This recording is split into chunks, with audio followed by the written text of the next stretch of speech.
Welcome back. So the wheels of justice are turning, but slowly so. Several suspects have been arrested for the assassination of Babita Deokaran, but answers remain vague. She was about to expose fraud and corruption at Tembisa Hospital, amounting to over 800 million rand. Now the Democratic Alliance is demanding answers from the Gauteng Health MEC at today's legislature sitting. Let's take you live to that meeting. In this particular case, the State Security Agency there are only two provinces that are doing this in the Republic. That is the Eastern Cape Province and Gauteng Province. Yes, the Western Cape conducted the lifestyle audits commissioned to the private agency, private firm, but the lifestyle audits we are doing, it's only two agencies of the state. They are in line. Only two provinces, Eastern Cape and Gauteng. They are in line with the broad framework approved by President Cyril Ramaphosa. That framework is being pioneered here. So at the end of May, I did indicate that all the MECs have complied with that phase of the process, which was a preliminary, which was a full comprehensive assessment of every MEC with regard to all the important questions, including their sources of income, including the fact that they live within their means, including the fact that they comply with the tax regime of our country, including the fact that they are South Africans, because you cannot be a member of this House if you are not a South African. Honorable Masuku, you are. So they checked everything. They verified all the details. They've gone to the second phase in May. I said they, in their own process, this is a new process, will also interact with all of us about that first phase. When they interacted with us, all of us as members of the executive, without exception, this I want to say, without exception, agreed that that first phase they've conducted is not good enough, because we want them to do beyond the current standard. We want them to do a full security as well as a lifestyle assessment, which includes, Honorable Msimang, a polygraph test. So they've completed that. So what they have given a feedback to us is that in September they will be conducting the polygraph test. And I want to say to you that in the initial phase of this as a test process, both ourselves and the Eastern Cape, who were conducting the test, this as the trial provinces, we feel a polygraph test is very important. MECs on their own, voluntarily, all of us, including myself, feel we must go all the way. Now, if you know what that means, is that they will at the end be able to issue a full security clearance, top secret security clearance, and full compliance. That's what we want. We don't want some half measure. We want a full top secret security clearance. That's in our country, in line with our laws. That's the new standard we want to set. We want to set a standard in our province where every MEC, even before they are appointed, undergo this process. You would know that it is something that was applying only to officials. So we are introducing a standard. So your specific questions is, so they have said to us in September they will do the polygraph test. So by that time, when they do that, they would have complied not only with the initial idea, but with what we think is the gold standard of this. The gold standard of the lifestyle audits is that, in addition for the assessments they have done, and I am very happy that all our MECs have complied without exception. They've complied, they have cooperated, they've worked with the state security agencies, and all of them are ready for the polygraph test that will be conducted in September, scheduled by the State Security Agency, and addresses all issues. Style audits would deal with, as I said, including political office. We want to set a new gold standard that people in political office need to undergo this before they are assigned the responsibility. So, Honorable Msimang, that's really where we are, and the State Security Agency is going to schedule the polygraph test. That's the gold standard, as I say. They could have easily stopped here and said that we are done, but we have said we want you to be able to issue MECs with the full compliance. And as I say, we are only 2 provinces that are the first experiment, and we hope in this will also be carried through at a national level, and not only when people are already in office, but even before they are appointed in office, that they will go through this process and be issued with the top secret security clearance. That's the gold standard of any country's assurance, integrity assurance. Thank you very much, Honorable Msimang. Thank you. Any supplementary questions or short remarks, Honorable Msimanga? Well, thank you very much, Madam Speaker. I think the Premier in the last minute then highlighted what this was. This was not a lifestyle audit. This was actually a vetting process. And there's a difference. A lifestyle audit is when all your income streams are taken into account, your bank statements are taken into account, and I'm not just saying it, Premier, it's there. If you go and look at the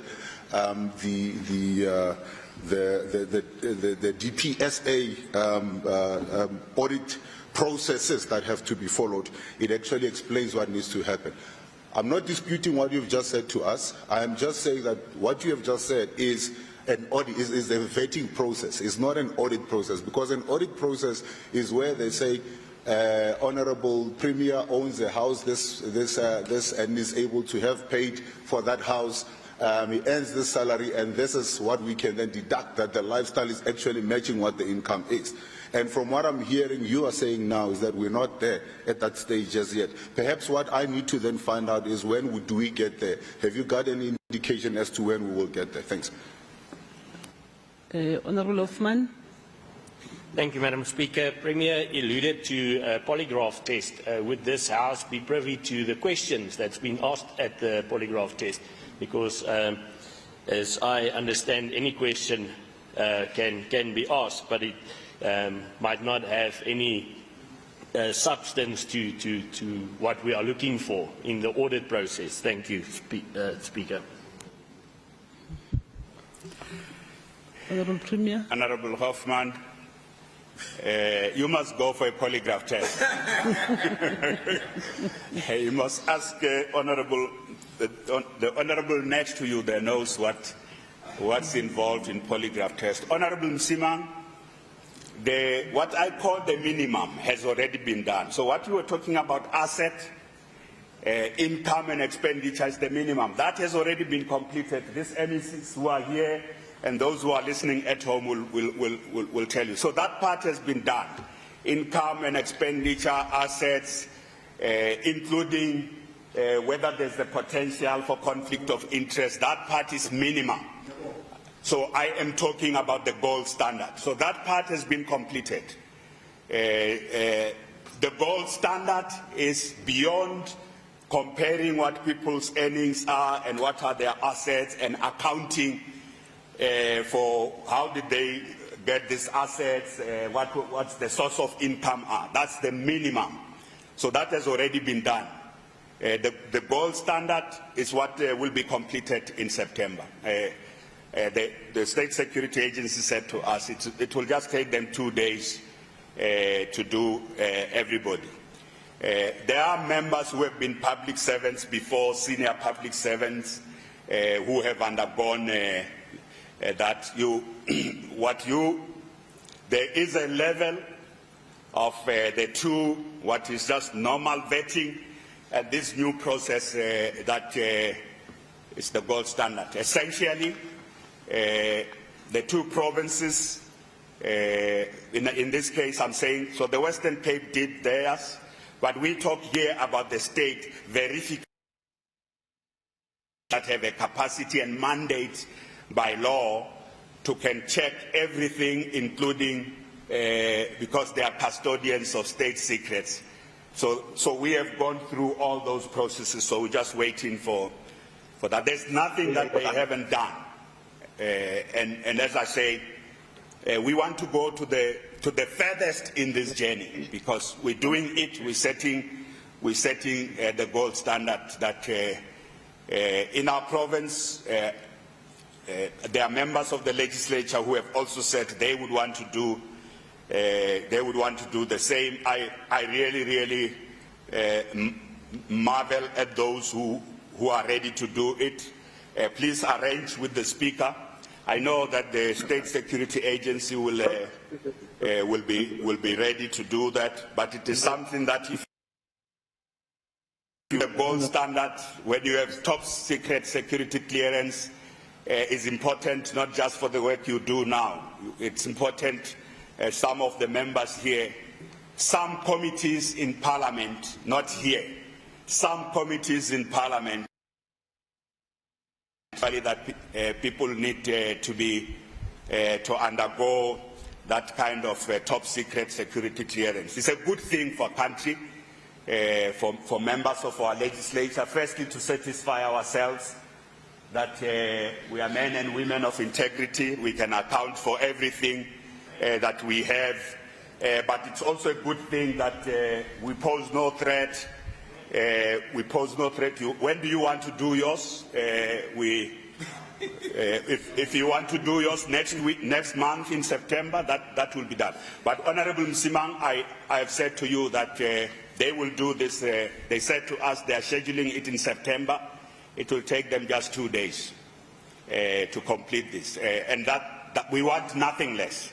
We don't want, and this is the most comprehensive, as I said to you. The minimum, which is what you are saying, is our executive says that we must go all the way beyond this minimum. Thank you very much, Honourable Speaker. Thank you. The next question, Honourable Kumalo, to the Premier.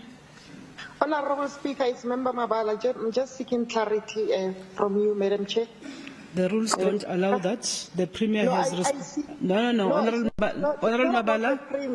Honourable Mabala, please. Honourable Mabala, we have people who are not members in this meeting virtually, so I just wanted clarity from you if you allow people who are not members. I know there are some officials who can attend virtually, but I can see some other new names that we don't know. So I'm seeking clarity from you if that is allowed, Madam Speaker.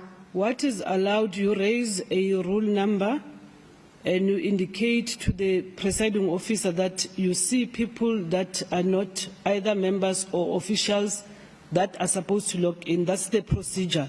You don't just shout, Honourable Mabala. No, Speaker, you must be fair. But even what Hoffman didn't raise the rules. Hoffman spoke now, didn't raise the rules.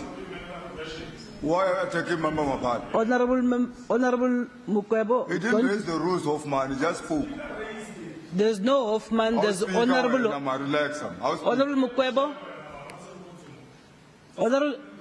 Honourable Itswalo, please. Honourable Mukwebo. The only problem is that you are looking at me, but I'm looking at Honourable Hoffman. He was raising his hand to do so. But you did not raise your hand. And Honourable Mabala must raise the rule and indicate it is allowed to say if there is a problem, there is a procedure how you do it. You don't just shout. I think what we'll do, Honourable Mabala. Don't respond, Honourable Mabala. We'll just verify. We'll verify the information that you are raising, and we'll deal with it accordingly. Thank you very much. Honorable Kumalo, to the Premier. Thank you very much, Madam Speaker. In terms of Rule 138, I would like to ask the following question to the Premier. Noting the trend of targeted violence and murder in various townships of Gauteng, particularly in taverns and places of recreation, can the Premier please indicate, one, if these violent killings do not pose a risk in the government effort to transform Township through Gauteng Township Economic Bill? Two, what intervention does the Gauteng government have to claim back Gauteng Township from the thugs behind the spate of these killings? Thank you very much, Madam Speaker. Thank you. Honourable Premier.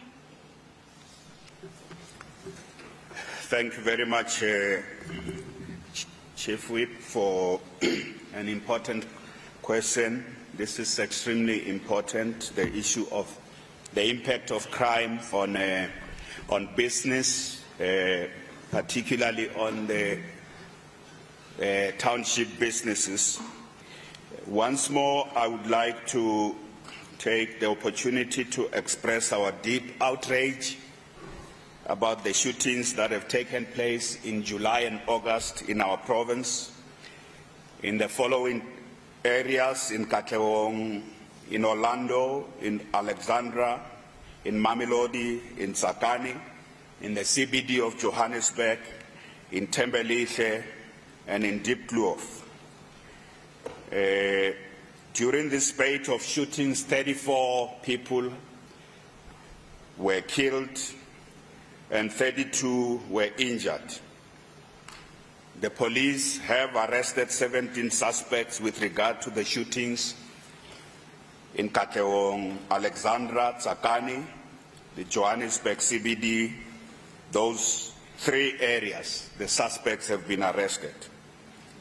In some of the shootings, the criminals used high-caliber firearms. They used rifles to shoot at people who were in establishments that are legally operating in our communities, adults who have every right to enjoy themselves, because that's within the framework of our law and our constitution. The South African Police Service has been working extremely hard, and I must report to this House that they have been able to track some of the suspects and trace others. They have tracked down some of the suspects, as I've said, 17 of them, but they've traced others who committed these crimes and ran to neighboring countries where they came from. Particularly the suspects who committed the killing, the shooting in Orlando, have been traced to one of the SADC countries. And the police are collaborating with the authorities in that country to bring those suspects here at home to face the might of the law. Some of these criminals are linked to ongoing violent crimes. Some of these crimes are related to cash in transit heists. Others are linked to illegal mining in our province. We also know that the incident where 8 women were raped in West Village near Kagiso in the West Rand is not an isolated incident. There's a whole belt from the east of our province, from Springs, of illegal mines that stretches from Springs up to Carltonville, if not beyond, going into Klerksdorp, going into different provinces up to Northern Cape. So I want to say that what we are dealing with here is an organized group of heavily armed criminals who are conducting different types of criminal activities, unlawful activities, violating our laws in different areas of our province. And it is clear, as is indicated by those who have now, after the shooting in Orlando, who have decided to go and hide in their country of origin. It's clear that we are dealing with some of the people who are former policemen and women, and some who are former members of the defense force in the respective countries. That we have supported the call made by the communities of the West Rand that the South African National Defence Force must be brought in to support anti-crime operations, especially when the police and our Metro South African police and Metro Police departments are dealing with clearly organized and well-armed gangs. There are specific communities in Gauteng around these illegal mining dams where every night there are shootings, women are raped, and there are all kinds of criminal activities that take place. And it is our sense that these activities are now spreading across the province. Honorable Chief Whip, you are asking whether this spate of crime and spate of shootings that have taken place in every region of our province, from the east to the west, from the south to the north, you are asking if this spate of crime are not going to affect business. Business is already affected in a very, very terrible way, including legal mining in our country. The mining sector is terribly affected. Small businesses in the communities around where this armed criminal gangs are operating. But also this is spreading to different areas. And we have said to the police, apart from the arrest that they have carried out, we would like them to act with speed to bring all the perpetrators to book. The township businesses have reported that in many areas they are also terribly affected. People are fearful. We had a session with women on Women's Day. People are fearful. There's fears across the townships, across our province. It's not only those who are in the taverns, Honorable Kumalo, it's not only those, even just people walking from home, afternoons, or walking from work. There are people who knock off late, walking from work to home. When they have arrived in the townships, people are generally very fearful that they'll come across a marauding gang of criminals who are just shooting at everybody indiscriminately. And in some instances, they're not even taking anything from people. They're just shooting. So that is why we call this a reign of terror imposed. But the businesses in our townships are very determined to ensure that the Township Economic Development Act is implemented. And I'm glad to report that despite this very, very well planned and patterned criminal activities, township businesses have said to us they will not be stopped by criminals, and the momentum for the positive implementation of the Township Economic Development Act has taken off.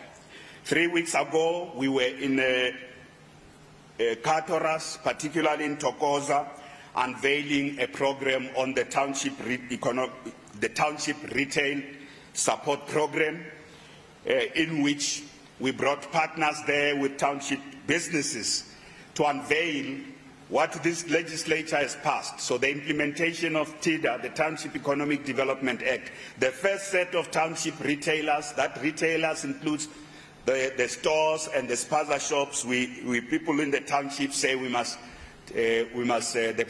word spaza shop appears like they must remain small. They say they are retailers, they are retail shops. The first set of those, 80 of them in the East Rand, are now being supported by the Gauteng provincial government in line with the Township Economic Development Act. We moved from there to the VAL, where 2 weeks ago we started a process of engaging with the businesses in the VAL, the manufacturers in the VAL, including those who are in the construction and infrastructure sector, and those who are cannabis growers and farmers. We are again there rolling out the implementation of the Township Economic Development Act, even if there's crime, even if the township businesses, including women who have said so loudly when we were meeting with business women last week Thursday, and even women who said so loudly on Women's Day that they want to see the army deployed in the townships to help the police, especially when you deal with who are these marauding gangs of well-trained people who are terrorizing our communities. Last week we moved to the West Rand, and in the West Rand again we are engaging with township businesses to roll out the township retail program, the support for manufacturers. We engage with them, including the farmers in the West Rand. But in the West Rand, we also have township enterprises and entrepreneurs who want to be artisanal miners. As we deal with illegal mining, one of the fundamental policy shifts we need in our country is that we must allow small-scale miners. Small-scale mining is not illegal, must not be banned. We must deal with illegal mining. And I made, in 2019, I made in the State of the Province address a call that we need to legalize artisanal miners. And in the West Rand, we met people there who have done extensive work about what they want to do with the rehabilitation of the mining dams, but also that some of the abandoned mines that have been abandoned by big corporates, that those mines themselves can still be mined. We must support artisanal miners in the townships as a big component of the township economy. In this whole mining belt from the West Rand coming through Johannesburg right into Ekurhuleni. So artisanal mining is a very, very important area. On the 1st of September, this is my last issue, Honourable Chief Whip, on the 1st of September, the whole Executive Council, all departments, all MECs will be in the West Rand. We have a township fair there. We will have township businesses from also at the Kagiso Sports Complex. There we are bringing all departments again. We are rolling out the implementation of the Township Economic Development Act. From those who are involved in cannabis and agriculture and agro-processing to those involved in manufacturing. There's a lot of them who showed us, including the mechanics, who are using our automotive hub, beautiful, well-equipped automotive hub at Chamdo in the West Rand. The township mechanics are using it to do repair and maintenance of vehicles, using the equipment that we have worked with our international partners to put for the township. So, Honourable Chief Whip, crime will not deter the determination of township businesses to want to rebuild and grow the township economy. It will not deter us as government to work with them, to support them. When we move from the West Rand this week, we are going to go to Tshwane the following week to focus on Tshwane. We'll do the same, go to Ekurhuleni, come back to Johannesburg. We're doing the same to implement what this legislature has passed as the Township Economic Development Bill. Crime affects even bigger sectors of the economy. We have established the war room that brings, including private security companies, into a place together with our law enforcement agencies and bring all resources to tackle crime in Gauteng province. The efforts of the war room that is dealing with crime and lawlessness will soon come to bear. Our law enforcement agencies are working with us. We are joining them as often as we can. Aslali Emakaya. We are working day and night to deal with criminals wherever they are, whether they are South Africans or are criminals. They must be found. They must be stopped on their tracks. They must be brought to book. They must be arrested. But we also want to say that we have seen how other countries in the SADC, like Botswana, are dealing with crime. You know, one of the things, if there is a crime committed in Botswana, the police immediately they indicate that since there were so many people who were arrested, and not long, they said 6 of these are South African. All right. Those are live visuals there from the Gauteng legislature. Premier David Makhura starting off by saying that they want to set a new standard in relation to lifestyle audits. That follows a question by the Democratic Alliance. Now, the MECs, or at least he says MECs, will be among those at this point that will be undergoing rigorous vetting, which will include polygraph tests before being appointed in office. He terms this the gold standard insofar as vetting and lifestyle audits will be concerned. More questions still to be answered, particularly the one around the handling of the matter of the Tembisa Hospital. But that's where I leave it for today. My colleague Maseko Rathaka is up next on All Angles.